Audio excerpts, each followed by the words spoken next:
यह कहानी है त्रिया चरित्र की है। जो भी मनुष्य इस कहानी को पूरा सुनता है वह कभी भी अपने जीवन में धोखा नहीं खाता है। इस कहानी को सुनकर आप अपने जीवन में कई बदलाव ला सकते हो। बहुत समय पहले की बात है। किसी राज्य में एक राजा रहा करता था। उसकी राज्य की चर्चाएं बहुत दूर दूर तक फैली हुई थी। उस राजा का पुत्र था जिसकी उम्र कुछ ज्यादा नहीं थी, 12 या 13 वर्ष होगी। वह राजकुमार बड़ा ही सुंदर था। जब राजा ने उसकी शादी की तो राजकुमार उस वक्त मात्र 14 वर्ष का था और राजा अब बूढ़ा हो चुका था।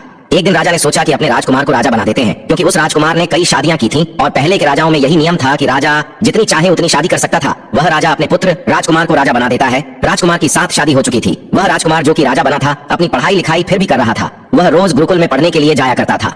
और एक दिन की बात है, जब वह राजकुमार पढ़ने के लिए विद्यालय जा रहा था तो रास्ते में उसे पनिहारी मिली और पनिहारिन भी बहुत सुंदर थी। उस पनिहारिन ने राजकुमार से पूछा था कि हे राजा, आप रोज कहाँ जाते हैं? राजकुमार कहता है कि मैं रोज विद्या ग्रहण करने के लिए अपने गुरु के पास जाता हूँ। तो वह कहती है, यह तो अच्छी बात है, लेकिन यह बताइए आपने त्रिया चरित्र पढ़ा है? राजकुमार कहता है कि नहीं, मैंने ये कभी नहीं पढ़ा है। फिर पनिहारिन कहती है कि आप त्रिया चरित्र अवश्य पढ़ना। मित्रों, राजकुमार कहता है कि यह त्रिया चरित्र क्या होता है? पनिहारी ने कहा कि आप यह बात अपने गुरु से जाकर पूछना और त्रिया चरित्र को अवश्य ही पढ़ना। राजकुमार कहता है कि मैं आज ही जाऊंगा और अपने गुरु से जाकर पूछ लूंगा कि आपने मुझे त्रिया चरित्र क्यों नहीं पढ़ाया। इतनी बात कहने के बाद वह राजकुमार वहां से चल देता है। मित्रों, वह पनिहारिन की बात सुनकर वह राजकुमार गुस्से में था। उसकी आंखें लाल थीं। वह अपने गुरु के पास जाकर प्रणाम करता है। गुरुजी ने पूछा कि बेटा क्या हुआ, आज तुम क्रोध में दिखाई दे रहे हो और तुम्हारी आंखें लाल क्यों हैं? क्या बात है, मुझे बताओ। राजकुमार ने क्रोध में जवाब दिया कि गुरुदेव, आपने मुझे त्रिया चरित्र क्यों नहीं पढ़ाया? यह बात आपने क्यों छुपाया? त्रिया चरित्र के बारे में मुझे क्यों नहीं बताया? मित्रों, गुरु कहते हैं बेटा तुम त्रिया चरित्र नहीं पढ़ पाओगे, क्योंकि त्रिया चरित्र पढ़ना खतरे से खाली नहीं होता है, और जब तुम त्रिया चरित्र पढ़ोगे तो उसमें तुम्हारी जान भी जा सकती है। मित्रों, राजकुमार कहता है कि गुरुदेव आप इसकी चिंता न करें तो अच्छा है, मैं खुद इस राज्य का राजा हूँ। तब अपने शिष्य की ऐसी बात सुनकर गुरु कहते हैं कि ठीक है, अब तुमने हटकर ही ली तो अब हम तुम्हें त्रिया चरित्र पर आते हैं। त्रिया चरित्र पढ़ते पढ़ते राजकुमार को 1 साल हो गए और जब 1 वर्ष हो गया तो गुरु ने कहा कि बेटा अब तुम्हारी पढ़ाई पूरी हो चुकी है, अब तुम घर जा सकते हो और आज से अपने राज्य को चला सकते हो।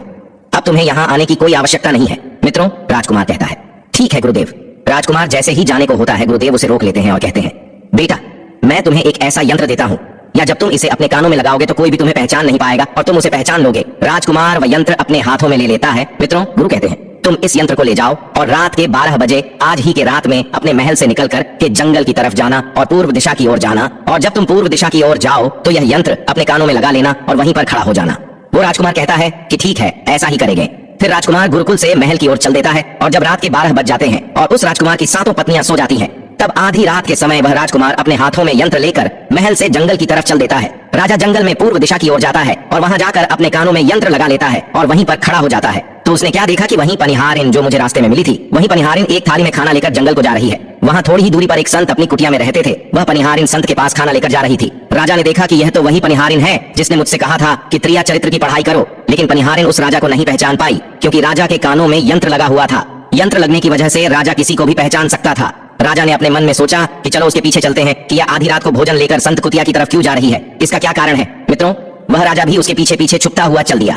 अब वह पनिहारिन उस कुटिया में उस बाबा के वहां पहुंचती है। उस बाबा के पास जादू की पोटली थी और वह बाबा जादूगर था। राजा पीछे पीछे गया और वह छुप करके देख रहा था कि वह पनिहारिन औरत को बाबा क्या करेंगे। बाबा ने पनिहारिन से कहा, अरे पनिहारिन, पहले तो मुझे ये बता कि आज आने में इतनी देर कैसे लग गई।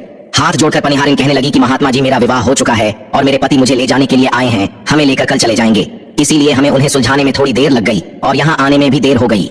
मित्रों, जब यह बात साधु ने सुनी कि पनिहारी का विवाह हो चुका है और इसका पति इसे लेने आया है, तो साधु कहता है कि पनिहारिन, इसका मतलब है कि तुम अपने पति के साथ जाना चाहती हो तो हमारे पास क्यों आई हो? पनिहारिन कहती है कि मैं आपके बिना नहीं रह सकती हूँ, मैं आपके बिना नहीं जी सकती हूँ। तो साधु कहता है कि पनिहारिन, इसके लिए तुम्हें काम करना होगा। साधु एक बड़ा सा चाकू निकलता है और पनिहारिन से कहता है कि पनिहारिन, जाओ अपने पति के गर्दन काटकर यहाँ लेकर आ जाओ, अपने उस पति को मार दो जो हमारे और तुम्हारे बीच में दरार बन रहा है, तब मैं तुम्हें रख लूंगा, तुमसे विवाह करूंगा, तुम्हें अपनी पत्नी बनाऊंगा। मित्रों, बिना कुछ सोचे समझे वह चाकू को ले लेती है और दौड़ते हुए अपने घर जा आती है और उसका पति सो रहा था। वहां जाकर अपने पति की गर्दन काट देती है और उसकी गर्दन को लेकर साधु के पास आती है और जो राजकुमार थे उसके पीछे पीछे उसका सारा कारनामा देख रहे थे। जब साधु ने देखा कि अपने पति को मारकर के उसकी गर्दन यहाँ लेकर आई है, साधु को बहुत गुस्सा आया और उसने उसे लात मारी और कहा, भाग जाओ यहाँ से, जब तू अपने पति की नहीं हो सकी, जिसके साथ तूने 7 फेरे लिए, तो तू मेरी क्या होगी, जल्दी भाग जाओ यहाँ से। अगर तुम मेरे पास दोबारा आई तो मैं तुझे जीवित नहीं छोड़ूंगा। मित्रों, साधु की यह बात सुनकर उस पनिहारिन को ऐसा लगा जैसे उसके पैरों तले जमीन खिसक गई हो।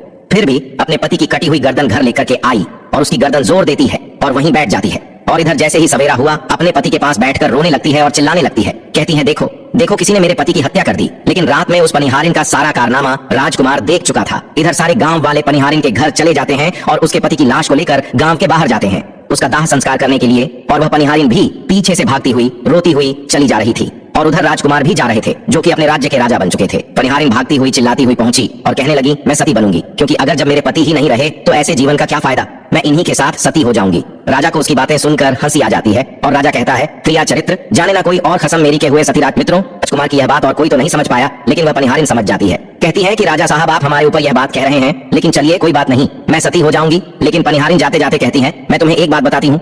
राजकुमार कहता है, क्या बताओ? पनिहारिन कहती है कि राजा साहब, आप जब चटाई पर बैठे तो चटाई को झाड़ कर बैठना,